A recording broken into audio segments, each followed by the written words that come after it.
వస్తున్నాను బీవీపీ మేలుకొని ఛానల్ నుంచి. ముఖ్యంగా రైతు ఇక్కడ దోస 2 ఎకరాలు పైచీలకు వేస్తున్నారు.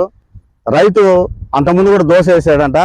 ఆ దోస వెరైటీ కూడా చూపిస్తాడు. ఏదో ఇది ఇప్పుడు వేసినారు పాలిథీన్తో. దీని గురించి వీళ్ళు ముగ్గురు రైతులే చెప్తారు, విన్నాం. నమస్కారం. నమస్కారం సార్. నా పేరు కృష్ణ నాయకు, ఆయన పేరు మా బావ శంకర్ నాయకు. మేము ఇప్పుడు 3 ఏళ్ళ నుంచి వేస్తున్నాం. 3 ఏళ్ళ నుంచి ఇదే కుందన్ అనేది వేసుకుంటా వస్తున్నాం.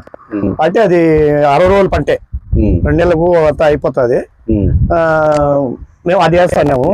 అది అయిపోయిన తర్వాత మళ్ళీ ఇది వేస్తున్నాం. కుందన్ అంటే అది బాగా రేట్ బాగానే ఉండింది.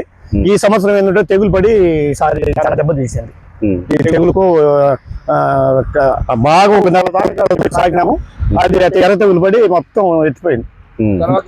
తర్వాత ఇది పప్పాయ పెట్టినాం. ఈ పప్పాయ కూడా ఏం పెద్దగా రాలే పంట. ఇది కూడా లాస్ వచ్చింది.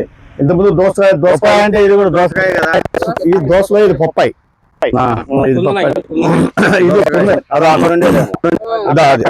చూడు అది పప్పాయ. అక్కడ కూడా ఉంది, అక్కడ కూడా కాయ ఉంది. పప్పాయ మాదిరి పొడుగ్గా కాస్తుంది. పప్పాయ మాదిరి లాభాలు ఉన్నాయి దీంట్లో. లాభం లేదు సార్, ఈసారి ఎత్తిపోయింది. అంతా ఏం పెద్దగా లేదు. ఎంత పెట్టారు పెట్టుబడి? ముందు పెట్టింది కూడా అది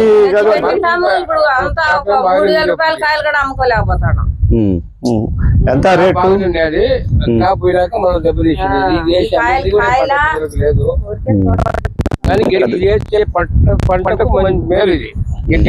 ఈ పట్ట ఎందుకంటే ఈ పట్ట మీదనే అది కుందనం పండుతుంది. అది కుందనం అనేది పాలిథీన్ పంచింది కదా. ఇది పాలిథీన్ ఇది పంట బాగా వస్తుందంట. ఈ మల్చింగ్ పేపర్ వేసుకుంటే ఇది కొన్నారా? ఈ పేపర్ కూడా ఇది కూడా కొంటాం. ప్రభుత్వం ఏమీ లేదా? ప్రభుత్వం ఏమీ లేదు. ఎంత పడింది ఇది?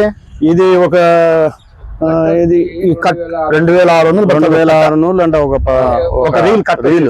ఎన్ని రీలు పట్టింది? ఇది 6 రీళ్లు 7 రీలు పడుతుంది. 6-7 రీళ్లు 7 రీలు పడుతుంది. 2500 వేసుకున్నా కూడా దరిదాపు 16-17 దాకా, దరిదాపు 18,000 దాకా టోటల్ మీద. ఈ దోసలో ఈ బొప్పాయి రకమైనటువంటి దోస అంట. ఏం రకము ఇది? కుందన అనేది పొడుగ్గా ఉంటది. అది గుండుగా ఉంటది, తెల్లగా ఉంటది. గుండుకాయ అది కొంచెం కలర్ వచ్చినాక కొంచెం గోధుమ కలర్ లో వస్తుంది. అది ఇట్లు వెంకటేశ్వర ప్రసాద్.